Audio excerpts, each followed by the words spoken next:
नमस्कार विद्यार्थी मित्रांनो. बुद्धिमत्ता चाचणी या भागातील पुढील घटक आहे मनोरे. मनोरे या घटकामध्ये अंक व अक्षर या संदर्भात प्रश्न विचारले जातात. मनोरा हा अंकांचा किंवा अक्षरांचा असतो. मनोऱ्यामध्ये संख्यांची किंवा अक्षरांची रचना खालून वर किंवा वरून खाली अशा प्रकारे केलेली असते. मनोऱ्यावर आधारित प्रश्न विचारताना प्रत्येक प्रश्नात पहिल्या व दुसऱ्या पदाचा जसा संबंध असतो तसाच तिसऱ्या आणि चौथ्या पदाचा असतो. तो संबंध लक्षात घेऊन अचूक उत्तर निवडावे लागते. यामधला पहिला भाग जो आहे तो म्हणजे अंकांचा वापर करून मनोरे. त्यावरील प्रश्न. मनोरा या घटकात अंक आणि अक्षरांची मांडणी एका विशिष्ट पद्धतीने करण्यात आलेली असते. मनोऱ्यात अक्षर किंवा अक्षरांच्या थरात जितकी अक्षरे किंवा अंक असतील त्यापेक्षा एकने कमी त्यावरील थरात असतात. त्याप्रमाणे एक एक अक्षर किंवा अंक कमी होत जाऊन एकावर एक थर रचून मनोरा तयार करण्यात आलेला असतो. या मनोऱ्यामध्ये अंक किंवा अक्षरांचे स्थान लक्षात घेऊन प्रश्नांची रचना केलेली असते. या स्थानांचा क्रम लक्षात घेऊन प्रश्नचिन्हाच्या जागी येणारे पद ओळखायचे असते. यावरील काही नमुना प्रश्न पाहिल्यानंतर आपल्या लक्षात येईल की यावर प्रश्न कशा प्रकारे विचारले जातात. त्यासाठी नमुना प्रश्न सूचना आपल्याला असणार आहे. खालील मनोऱ्याचे निरीक्षण करून प्रश्नातील पदांमध्ये असणाऱ्या अंकांच्या स्थानांचा क्रम लक्षात घेऊन प्रश्नचिन्हाच्या जागी येणारे पद ओळखा. प्रश्न क्रमांक 1 मध्ये 1 ते 28 या संख्या एका विशिष्ट पद्धतीने मनोऱ्याच्या रूपात लिहिलेल्या आहेत आणि खाली त्या संदर्भात एक प्रश्न विचारलाय. 2 संख्यांचे गट दिले त्यांचा एक संबंध आहे आणि तिसऱ्या संख्येचा गटाचा कोणत्या गटाशी संबंध येईल हे विचारलंय. या पहिल्या 2 गटांचा जर आपण नीट निरीक्षण केलं म्हणजे 7, 11, 12, 13, 8 आणि 4 कशा प्रकारे कुठल्या कुठल्या संख्या आहेत त्याची ते अंक कुठं कुठं लिहिलेले आहेत. नंतर 10, 15, 14, 13, 6 यांचा संबंध पहिल्या या गटाशी कसा आहे हे जर पाहिलं तर आपल्याला 16, 22, 23, 24, 17 आणि 11 या गटाचा कुणाशी संबंध आहे हे सहज शोधता येईल. त्यासाठी जर आपण अशा प्रकारे रचना केली,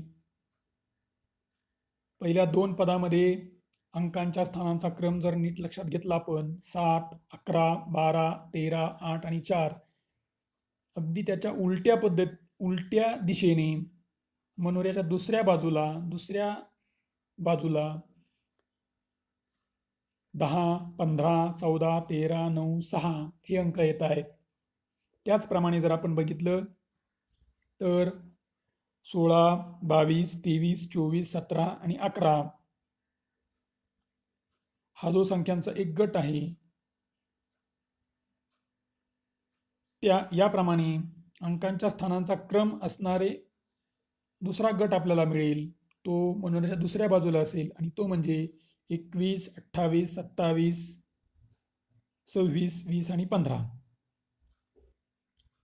अशा प्रकारे आपल्याला याचा अचूक पर्याय निवडता येईल. तो असेल पर्याय क्रमांक 4. आपल्याला दिलेल्या प्रश्नामध्ये पर्याय क्रमांक 4 दिला आहे. 21, 28, 27, 26, 20 आणि 15. पर्याय क्रमांक या ठिकाणी 4 आहे, म्हणून या प्रश्नाचं अचूक उत्तर असेल पर्याय क्रमांक 4. पुढील प्रश्न क्रमांक 2. याही ठिकाणी 1 ते 28 या संख्यांचा एक मनोरा दिला आहे आणि त्या ठिकाणी 25, 20, 16, 17, 18 या संख्यांचा 23, 21, 16, 15, 14 या गटाशी जो संबंध आहे तोच संबंध आपल्याला पुढील 2 गटाशी जोडवायचा आहे.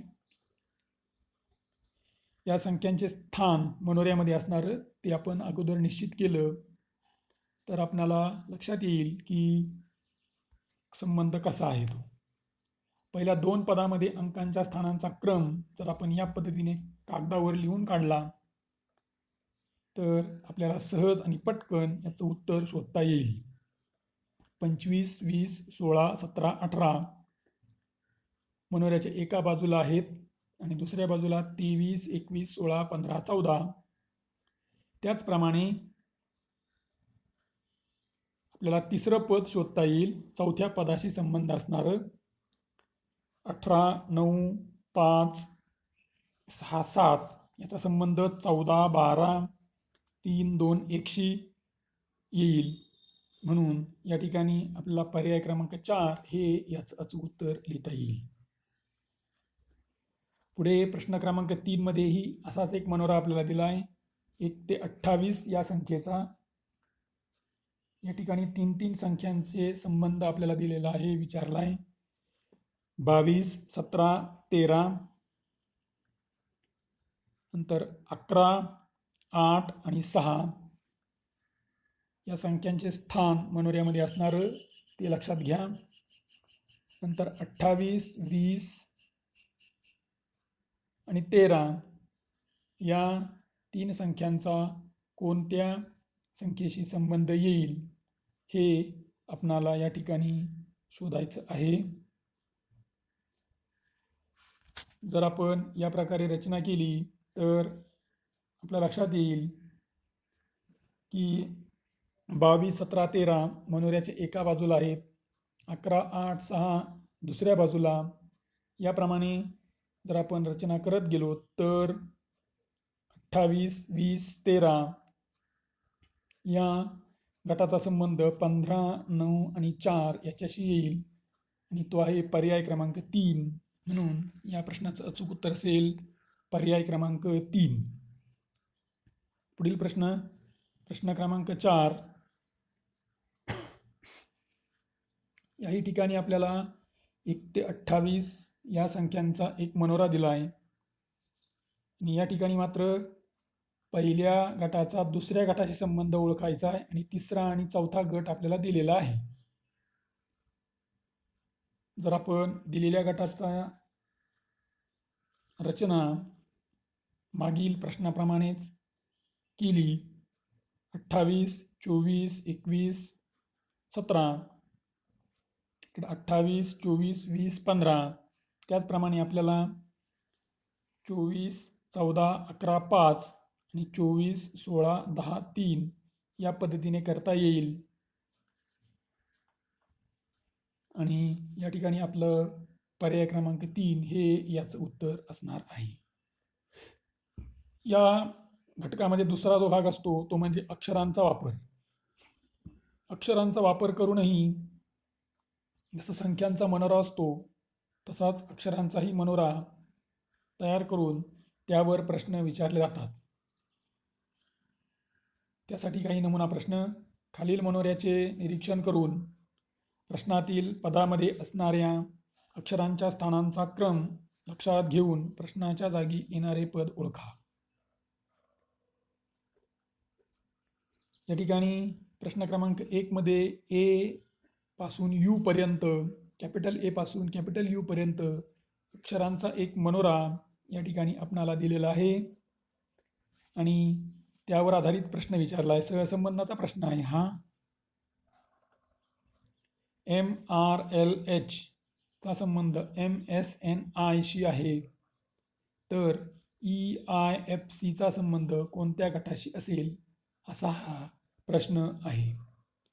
त्यासाठी आपण जर त्याचा रचना केली, मनोऱ्यातले अक्षर स्थान ओळखून जर त्याची रचना केली तर लक्षात येईल. सोबतच्या मनोऱ्याचे निरीक्षण करता MRLH या पदातील अक्षरांच्या स्थानांचा क्रम तर त्याचे सहसंबंध पद MSIN मध्ये अक्षरांच्या स्थानाचा क्रम जर आपण लिहिला, समोर दाखवल्याप्रमाणे कागदावर लिहून काढला तर आपल्या लक्षात येईल. त्याचप्रमाणे आपणाला EIFC चा संबंध EHDB या अक्षरांशी जोडता येईल. म्हणून याचं उत्तर पर्याय क्रमांक 2.